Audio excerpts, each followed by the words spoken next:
విద్య, వైద్యం సహా విపత్తుల వేళ ప్రజలకు అందించే సాయం గొప్పదని మార్గదర్శి ఎండీ శైలజ కిరణ్ తెలిపారు. కరీంనగర్ జిల్లా రేకుర్తిలోని రిలయన్స్ క్లబ్ కంటి ఆసుపత్రిలో రెటీనా మాడ్యులర్ ఆపరేషన్ థియేటర్ను శైలజ కిరణ్ ప్రారంభించారు.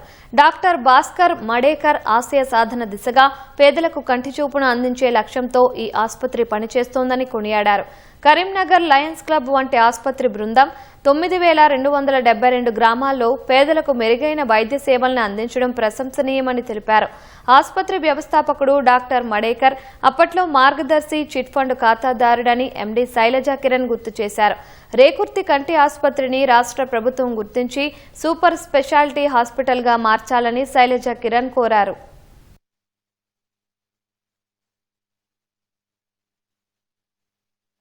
ఇప్పటి వరకు 8 లక్షలకు పైగా పేద ప్రజలకు సేవలను అందించారు ఈ హాస్పిటల్ డాక్టర్స్. చాలా నోబుల్ టీం ఉంది ఇక్కడ, కమిట్మెంట్ తోటి చేస్తున్నారు పేద ప్రజలకు. కరీంనగర్ జిల్లాలో ఐ ప్రాబ్లం ఉన్న ప్రతి ఒక్కళ్ళు కూడా ఈ హాస్పిటల్లో ధైర్యంగా చూపించుకోవచ్చు.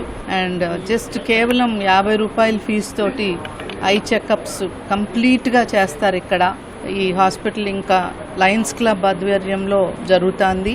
లయన్స్ క్లబ్ మెంబర్స్ అందరూ కూడా ఎంతో సేవా దృక్పథంతో ఎన్నో మంచి కార్యాలు చేయాలా, కరీంనగర్ జిల్లా ప్రజలు ఈ సేవలను అందుకోవాలని వాళ్ళు ఎంతో అవేర్నెస్ ప్రోగ్రామ్స్ క్రియేట్ చేయటం, గ్రామాల్లో క్యాంపులు నిర్వహించటం. ఇప్పటికీ ఆల్మోస్ట్ క్లోజ్ టు 8000 క్యాంప్స్ నిర్వహించారు. వాళ్ళు చాలా కృషి చేస్తున్నారు ఈ హాస్పిటల్ డెవలప్మెంట్కి. అభినందనీయం అండి.